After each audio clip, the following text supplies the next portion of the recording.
Hello everybody, this is Elliott from ETJ English. I am your British pronunciation teacher on YouTube.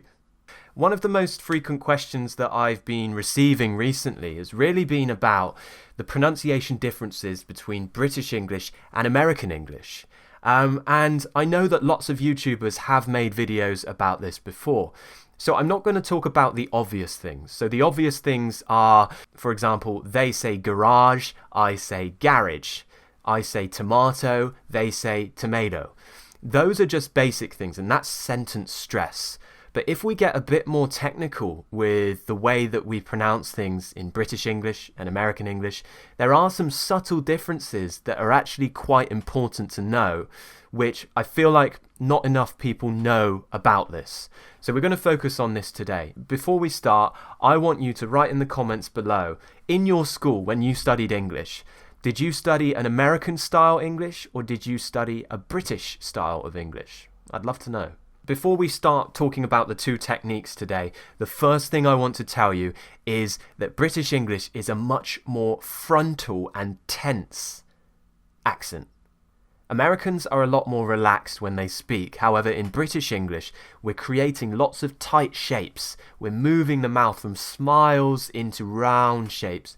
It's changing all of the time, and that's what makes it quite difficult to practice and to learn.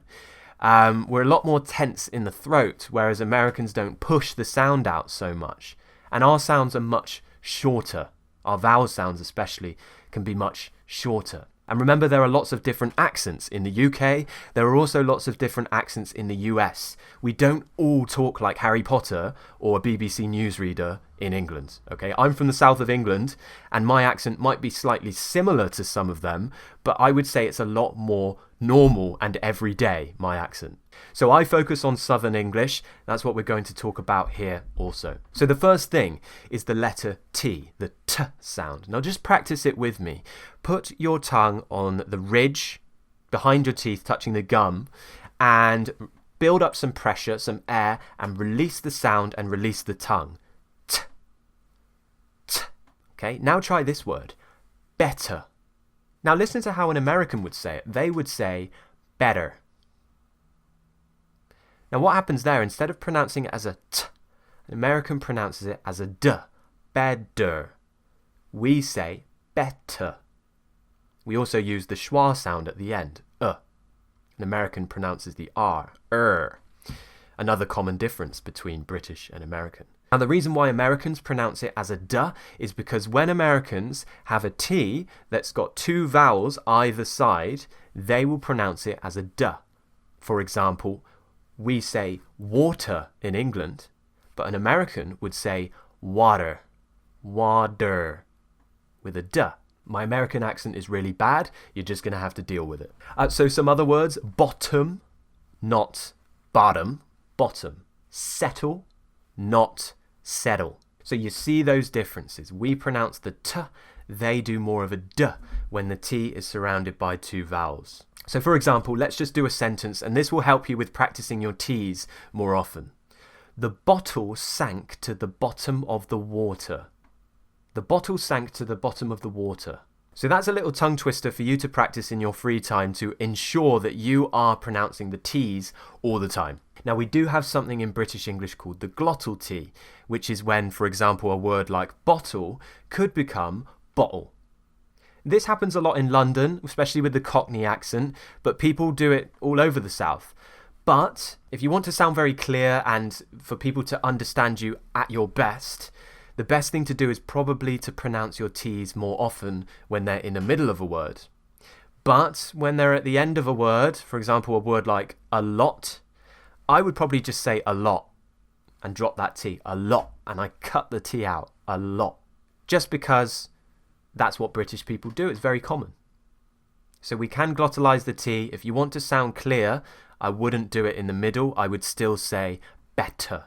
Now the other thing I wanted to tell you about, so when we have a T or a N or a D and we have an oo sound after, in British English we do something kind of interesting and Americans will pronounce it differently.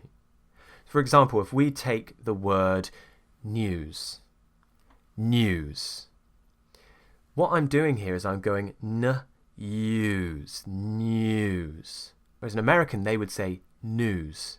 And what they're doing there is they're pronouncing it more like it's spelt, n-ooze. In British English, we create this y sound and it becomes news. So this happens when we have particular consonants at the beginning of a word and then an oo sound comes after. Another example would be the word Tuesday. An American says Tuesday. So they do two, like it's spelt, Tuesday.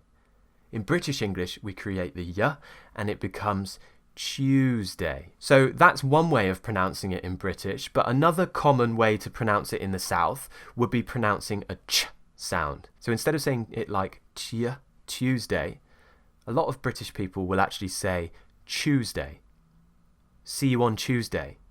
So that's another variation. It's up to you which one you want to do. If you want to sound more British, you can either do Tuesday or Tuesday. But if you want to sound more American, you would do Tuesday. Another perfect example is what we're using right now, YouTube. Now, an American, my accent is going to be so bad now, my American accent, but an American would say something like YouTube, YouTube, right? But in British English, YouTube, YouTube. And once again, you can either do tube, like that, or you could do YouTube, YouTube. So the word tube is another example. Tube, tube, they are the British ways. American, tube. Crazy stuff, right? I know it's really confusing. I hope you found this video useful. If you did, please give me a thumbs up. Don't forget to subscribe if you haven't already, and hit the notification bell button so you get notified when my videos happen. I do videos every Thursday, so I will see you next Thursday. Have a lovely week. Cheers, guys. Bye.